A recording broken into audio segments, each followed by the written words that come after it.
Welcome to the Cozy Little Library today with your Clean Reads Book Buddy. Every single video that I have published lately about fall book recommendations, after it's published, I think about more books. A lot more. That you can put on your cozy autumn TBR. So here are 8 more ideas. We've got clean and Christian historical fiction, as well as a few classics. Cozy. I'm going to add on the books that I have suggested for this season so far. Get your hot beverage, get your pen and paper or your Goodreads. As you're getting all your things together, I'm going to show you my little setup over here with my cozy chair, my blankie, and all the twinkly lights. So cozy. All right, let's talk about some books. Kingdom's Edge is book number 1 in the Kingdom series by Chuck Black. You can probably guess this has all the King Arthur vibes. Around King Arthur's time. King Arthur?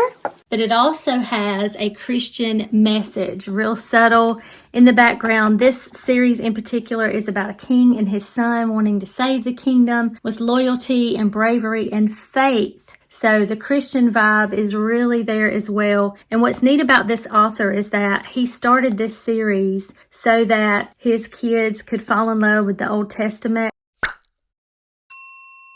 It has been said that it is the Pilgrim's Progress for the Xbox generation. Wonderful series. This was the first, and there are several books in this series. He's also written a couple others. This is another one of his. So wonderful, so engaging, but then you have that allegory to the Christian faith as well.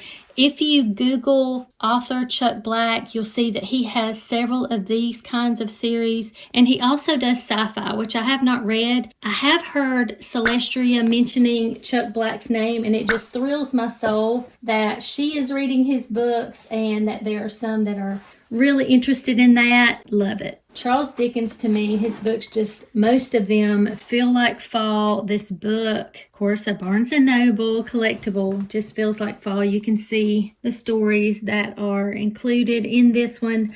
All of these, except for this one, of course, remind me of fall. They just all have that vibe. His books are long, so if you're going to read a Dickens, it would be great for Victober that's happening in October, a Victorian novel. They would all be great for fall. William Shakespeare.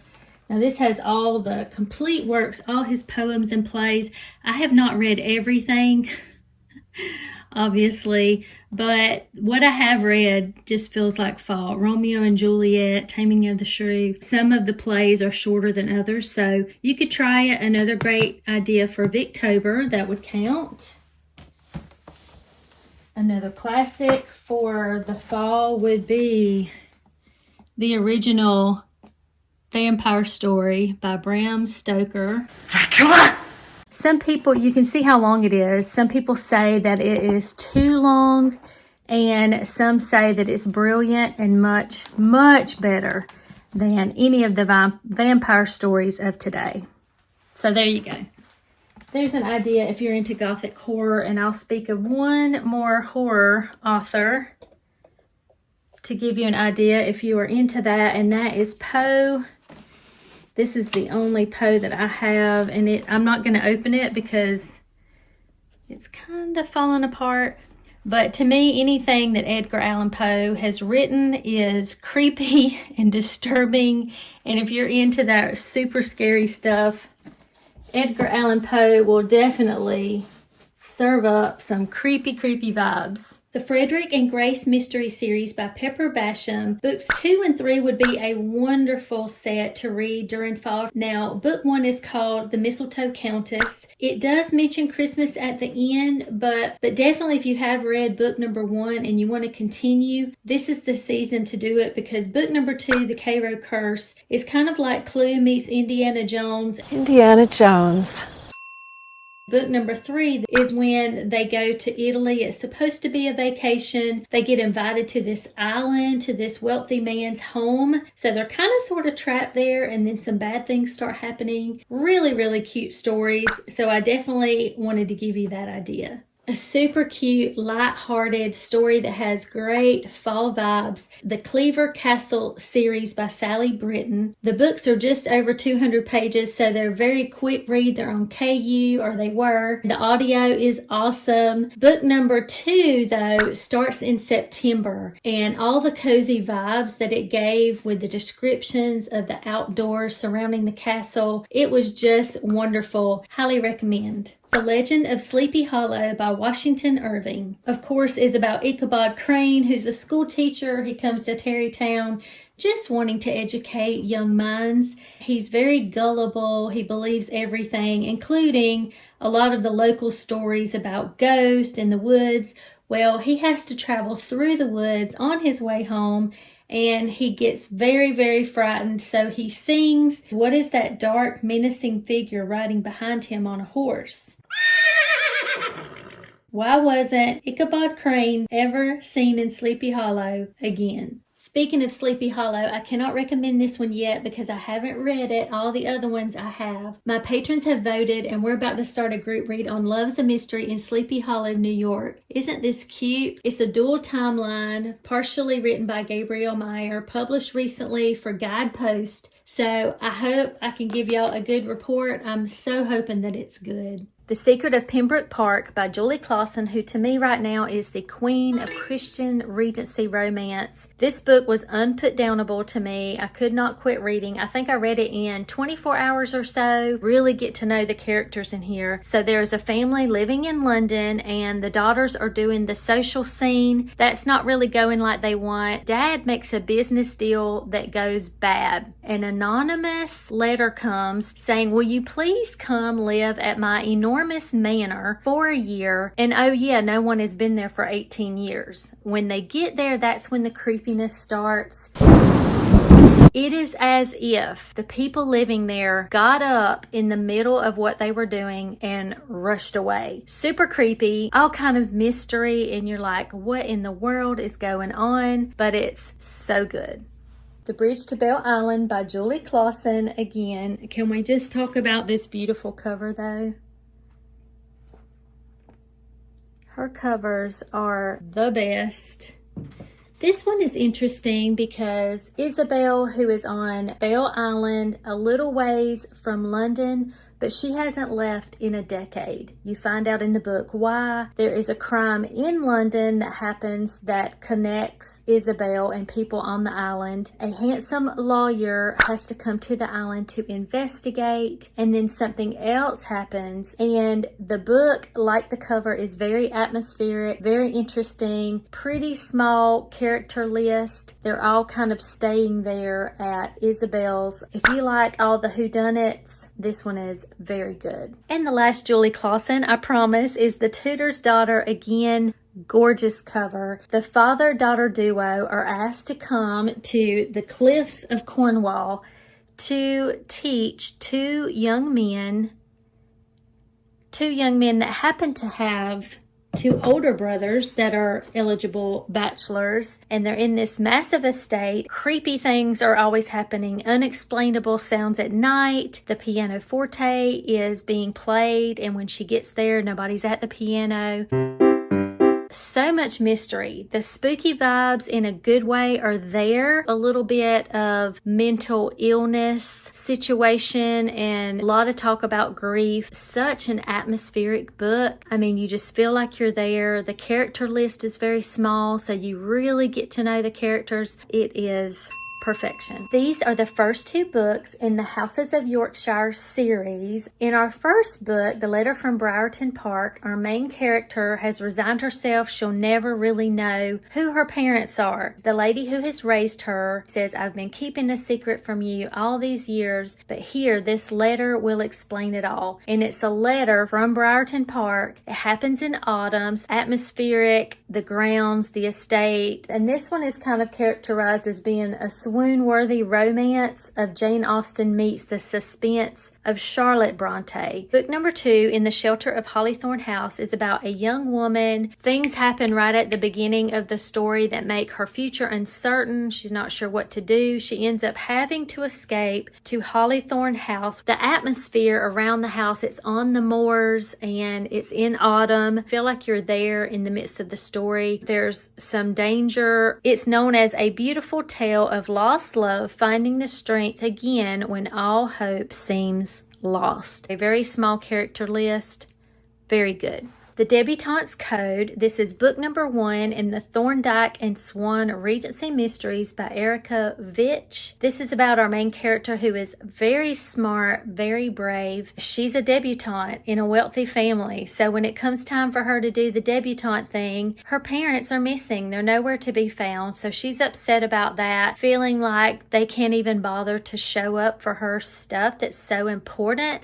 Her uncle is there, and he's really a character and acting super weird, weirder than usual. But what she doesn't know is that her parents are doubling as spies for the crown. It's a neat perspective throughout that you get to know what her parents are kind of up to, and she doesn't know there is a crime. But as it goes on, it's more about her trying to solve mysteries, solve codes and secrets, and it just kind of has a darker feel to it. The Gilded Curse by Marilyn Turk, a spooky island where our main character used to go with her mom, dad, and her brother, but some things happen she doesn't really understand. There are some secrets. Her dad passed away. Her mom is now in a mental place. She's had to put her there, and her mom will say things like the island is cursed and it's cursed our family. She loses her brother to Pearl Harbor. She is called mysteriously back to this island to come take care of some things. And when she gets there, her best friend's brother is there. And now he knows all about the secrets of her family. All kind of mystery, all kind of things go on. It's very vintage. It's very unique and very interesting. Between the Sound and Sea by Amanda Cox. This is about a lighthouse that has a lot of World War II history that's very mysterious. There's a legend about the lighthouse keeper and his daughter. They both went missing. A girl is having some issues in her town. She just needs to get away. So her best friend talks her into accepting a job restoring this lighthouse on this island far away from where she came from. And everybody thinks that the daughter is haunting the lighthouse and the island, and there's lots of crazy things that go on. Very atmospheric, little tiny bit spooky with the lighthouse, but it's so sweet, so good. It's another day. Let's talk about our middle grades. We're going to start with The Hidden Staircase, Nancy Drew, book number 2. I really enjoyed this one because it's a little bit of a spookier mystery, but Nancy's friend Helen asks her to come and stay with Helen's aunt because there are some unexplainable things going on, like untraceable music, creaks in the night, furniture moving on its own. Is it a ghost? Is it not? It's a ghost. All the nostalgia, all the fun of this quick and easy read. Really loved it. The Witch of Blackbird Pond by Elizabeth George Spear.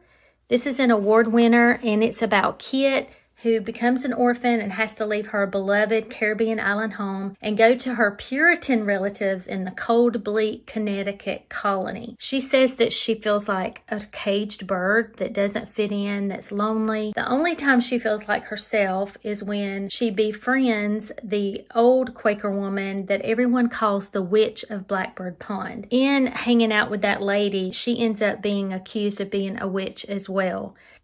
Very interesting read. Also, we have Tom's Midnight Garden by Philippa Pierce. This is also an award winner. It has the Secret Garden vibes. His brother gets the measles and he is sent off to his aunt and uncle's house. He's not happy about it. He thinks the next few weeks are going to be the most boring of his entire life, but he tries to go to sleep. And he's listening to the grandfather clock and realizes chimed on the 13th hour. So he goes investigating out in the backyard. This says he has found a secret place in time. Very calm read. I just love the vibes, and I hope you enjoy it too.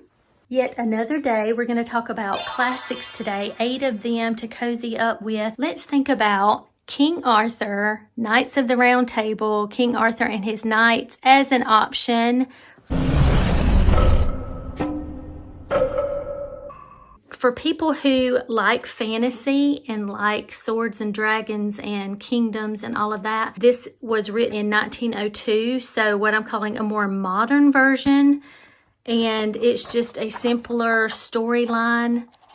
This is a Barnes & Noble edition that I bought to take to our local library. I told y'all that we've been getting books and donating them to our local library that our son loved as part of his legacy, and knowing that other kids maybe would get a hold of a really cool book like this and it would cause them to love reading like he did, then that would be a great legacy. So this is his version.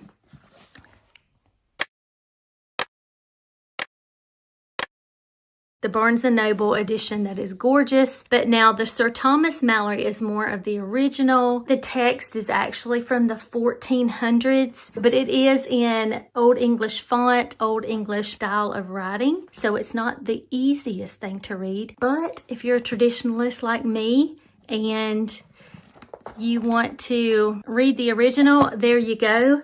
I wanted to give you the idea of reading Sherlock Holmes during this time. I just have an old Reader's Digest with other novels in here. This just has a few short stories, I think about 5.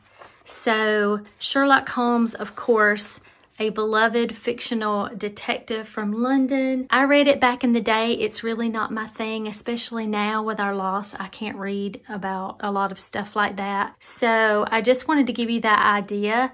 Very effective, my dear Watson. I believe he wrote 4 full-length novels and then over 50 short stories. You might want to look those up or see what your library has to see if you like the writing style, or if you have read it before, I just wanted to remind you of it being an option.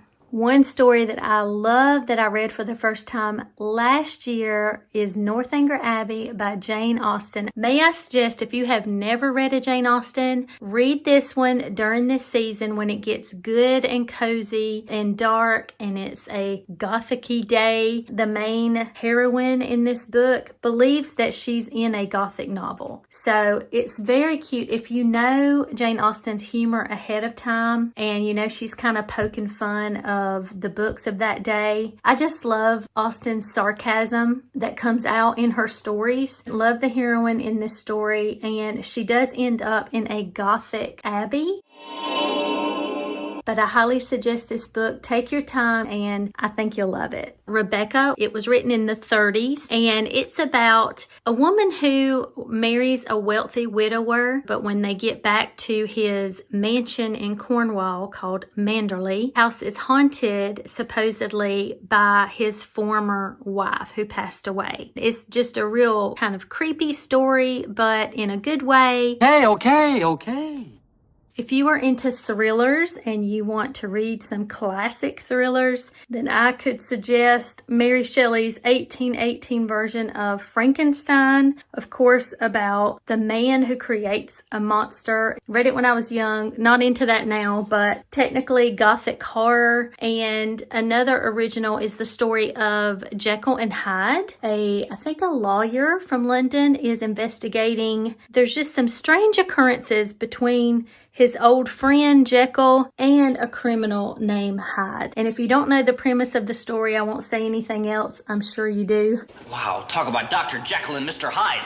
Giving you some ideas. Speaking of grim and gruesome, Grimm's Fairy Tales is another idea. If you want to read some original text of some fairy tales, pretty crazy, and you're like, these are for kids, but yeah, this is a vintage copy. I'll try to link as much of this as I can in the description if you want to check some of these stories out. Just giving you some ideas. Another dark and moody classic to read during this season is Jane Eyre by Charlotte Bronte. Can we just take a moment to look at this beautiful book? One story from each of the Bronte sisters. Can you guess where this book came from? Can you guess, with the gold edges and the beautiful cover? If you say Barnes & Noble, collectibles, you are right. I do not like jewels or fancy things. Yeah, you don't need all that fancy doohickery. I like beautiful collectible books. Anyway, Jane Eyre, the story, our main character has a very bleak start.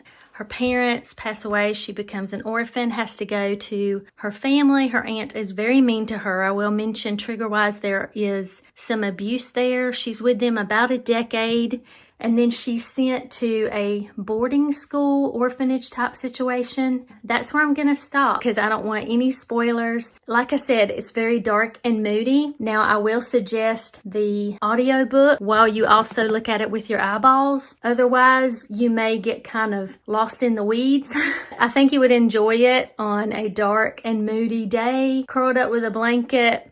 Yeah, Tea Room Mysteries and The Secrets of Mary's Bookshop. The reason I have them here is because I've read book 1 in each of them. They're very different from each other. They are both on the New England coast. That's about it. But The Tea Room Mysteries is about a set of cousins who are a little bit older. They're widows, and they go for opening a tea room in an old Victorian home. All kinds of things go on in book number 1, and it really makes me want to go forward with the series. It is chock full of mystery, not just the one thing where they buy a teapot in book number 1. They also find an expensive ring in the wall, and there's people that are mysterious, and there's a burglary. This one, as you can see, I have several of them that I can just read through quickly, but they are seasonal, so I think this is book 4 or 5 that has the fall vibes. Very excited about that one. Mary's Bookshop is about a widow. Her and her husband, it was their dream to open up a mystery book shop. So lots of nods to Agatha Christie and other mystery books of old. This one's very quaint. In the first book, she's trying to get her bookstore open, and before she can do that, somebody breaks in, but the only thing that they take is a photo. She lives with her sister. They have a kitty cat, and it's just so quaint and so calm and cozy. Love these books. Can't wait to go forward in the series.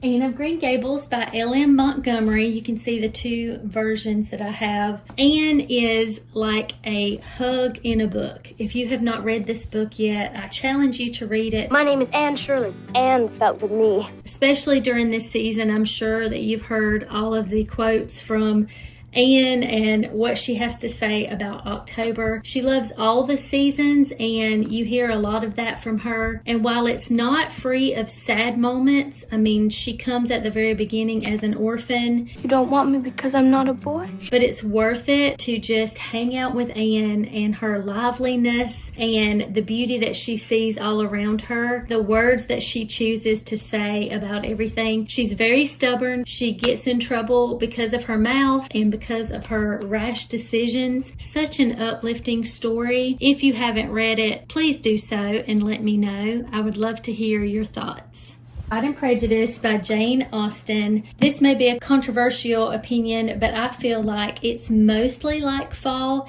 It does cover all the seasons, but it just feels cozy, funny. Just major escapism in this book. If you have not read it before, it is about the Bennet sisters, the complexity of the age. This was written in the early 1800s. And if you want to escape into another world full of romance, most ardently, and hilarious characters, balls and gowns and banter. Do you dance, Mr. Darcy? not if I can help it. I do recommend it as a first Austen option, only because the story does get going really fast and you're kind of pulled into the plot. And for that reason, I would highly recommend this book to read for fall.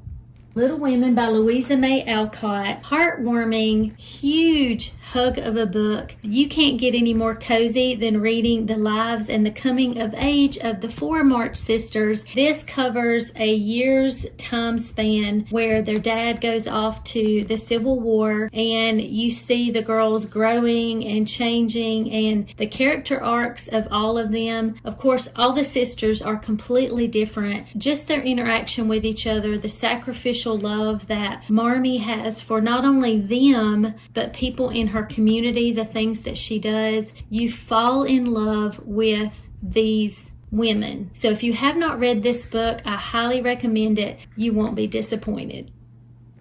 A Noble Masquerade by Kristi Ann Hunter. This is book number 1 in the Hawthorne House series. It is set in autumn and it is a mystery. That's why I bring it up for a comfy, cozy book for this season. I will not do it justice because this book is so amazing that it's hard to put it into words. So don't let my inadequacy or this cover fool you. This is not a silly Regency romance, okay? Okay. It is Regency, yes. It is romance, yes. But it's also funny, a rom-com. It's a mystery. It has Christian faith that you would not believe. You will laugh. You might even cry. You will get involved in the mystery and all the escapades that Miranda finds herself in that ladies are not supposed to be involved in. You will just fall in love with this. Fall in love. These siblings, the 2 love interests. It's so wonderful. Please just trust me and read this. I read it back in June and I gave it 5 stars. And I just did a reread with my patrons and I had so much fun with those lovely ladies. Thank y'all. We all absolutely adore this book, want to go forward in the series. So trust me when I say you want to read this book. Saving the best for last. You can't get any more comfort and cozy than the Word of God. So I wanted to share with you that I've been praying about the next book in the Bible that I want to really deep dive into, and I believe it's going to be Philippians. Yes, the Bible is challenging, but it's also the most comforting thing we could ever find. And so I'm going to deep dive into this. This one is a short one. I think it's only 4 chapters, but it's kind of a thank you letter from Paul to his friends there in Philippi for them really being there for him. And for instance, verse 6 says, "For I am confident of this very thing, that he who began a good work in you will perfect it until the day of Christ Jesus." That's a very inspiring scripture that's well known. And I'm excited to really dig into this book in the Bible. So I challenge you, if you are looking for cozy comfort in a book, you can't get better than this one. And until next time.